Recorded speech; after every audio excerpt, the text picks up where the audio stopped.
विवेक के ऊपर इतने ज्यादा एलिगेशंस लग रहे हैं, वो इसलिए नहीं लग रहे कि वो 50,000 रुपए का कोर्स बेच रहा था, क्योंकि जो संदीप साहब है वो भी 36 लाख रुपया जो है वो चार्ज करते हैं।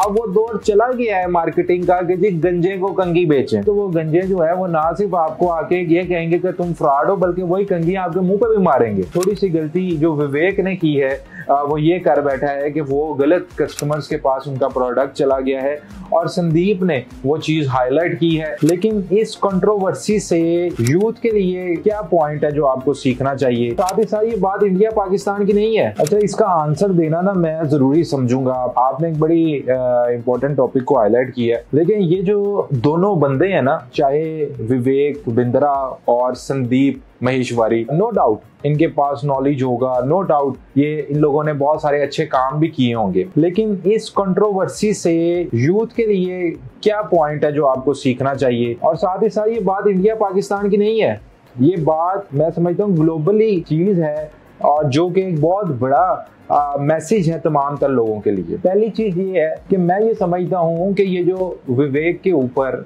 इतने ज्यादा एलिगेशंस लग रहे हैं, वो इसलिए नहीं लग रहे कि वो 50,000 रुपए का कोर्स बेच रहा था, क्योंकि जो संदीप साहब है वो भी एक मोटिवेशनल स्पीकर है, उनका भी एक नाम है, वो भी 36 लाख रुपया जो है वो चार्ज करते हैं अपनी ट्रेनिंग्स का या जो भी प्रोग्राम का। लेकिन उनको कोई बुरा क्यों नहीं कहता? क्योंकि ये सारी बात है कंज्यूमर की कि आपका प्रोडक्ट किन लोगों के पास जा रहा है। अब अगर आपका प्रोडक्ट उन लोगों के पास जा रहा है जो कि उसकी वैल्यू को समझते हैं, जो कि इतनी वर्थ रखते हैं, तो वो आपको ब्लेम नहीं करेंगे, वो 36 लाख दे के भी खुश होंगे। लेकिन अगर आपका प्रोडक्ट उन लोगों के पास जा रहा है जो कि कर्जे लेके आपकी क्लासेस अटेंड कर रहे हैं, तो डेफिनेटली जब उनकी एक्सपेक्टेशन पूरी नहीं होगी वो आपको बुरा भला कहेंगे। अब वो दौर चला गया है मार्केटिंग का कि जी गंजे को कंघी बेचें। मतलब गंजे को कंघी क्यों बेचें भाई? गंजा जो है वो आपके पास आएगा और वो कहेगा कि तुमने मेरे साथ फ्रॉड किया, स्कैम किया, ये फ्रॉड है, ये स्कैम है। तो इसलिए जिस तरह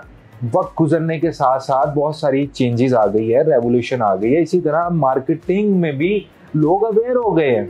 आज के दौर में आप किसी को ये कहेंगे कि जी गंजे को कंघी बेचें, तो वो गंजे जो है वो ना सिर्फ आपको आके ये कहेंगे कि तुम फ्रॉड हो, बल्कि वही कंघी आपके मुंह पे भी मारेंगे। तो समझने की बात ये है कि जो भी कारोबार करे, अब हमारा रियल एस्टेट का काम है, अब हमसे अगर कोई इंस्टॉलमेंट पे कोई प्रॉपर्टी लेता है दुबई में, पाकिस्तान में, अगर हम किसी ऐसे कंज्यूमर को टारगेट करें कि भाई डाउन पेमेंट दो और पैसा तुम्हारा डबल हो जाएगा, तो डेफिनेटली अगर डबल नहीं होगा तो वो कंज्यूमर हमारे पास आएगा और हमें कहेगा कि तुमने हमारे साथ फ्रॉड की है। जबकि वही प्रोडक्ट अगर मैं उस बंदे को दूंगा कि जिसको मैं कहूंगा कि भाई ये 4 साल का प्लान है, 4 साल में हैंडओवर है, उसके बाद जाके तुम्हें प्रॉफिटेबिलिटी मिलेगी या तुम उसमें रह सकोगे या तुम उसको रेंट आउट कर सकोगे, तो वो उसका एक्चुअल कस्टमर है। तो कारोबार आप जो भी करें, इससे हमें लेसन ये मिलता है कि आप कोशिश करेंगे, फिल्टर जरूर करें।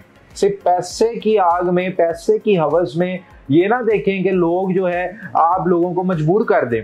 प्रॉपर्टी में मेरे पास बहुत सारी एग्जांपल है, लोग कहते हैं जी मैं फलां कंपनी के पास गया था, उन्होंने कहा बेशक लोन ले लें, आप बैंकर हैं, लेकिन आपको फायदा जरूर होगा। और जब फायदा नहीं हुआ तो डेफिनेटली वो बंदा उसका गिरेबान भी पकड़ता है, वो उसको गालियां भी निकाल रहा है, वो उसको व्यूज भी कर रहा है, वो पूरी फील्ड के ऊपर एक जो है वो धब्बा भी लगता है। तो ये सारी चीजें हैं। बाकी बहुत पर्सनैलिटीज जो है उन्होंने एक अच्छा काम किया, उनकी बहुत ज्यादा रेटिंग है, उनके बहुत ज्यादा जो एक फॉलोअर्स हैं जो डेफिनेटली उनसे सीखते जरूर होंगे। लेकिन यहाँ पे थोड़ी सी गलती जो विवेक ने की है वो ये कर बैठा है कि वो गलत कस्टमर्स के पास उनका प्रोडक्ट चला गया है और संदीप ने वो चीज हाईलाइट की है। बाकी आपकी राय है कि आप क्या समझते हैं, जो मेरी राय है वो मैंने आपके साथ शेयर की है।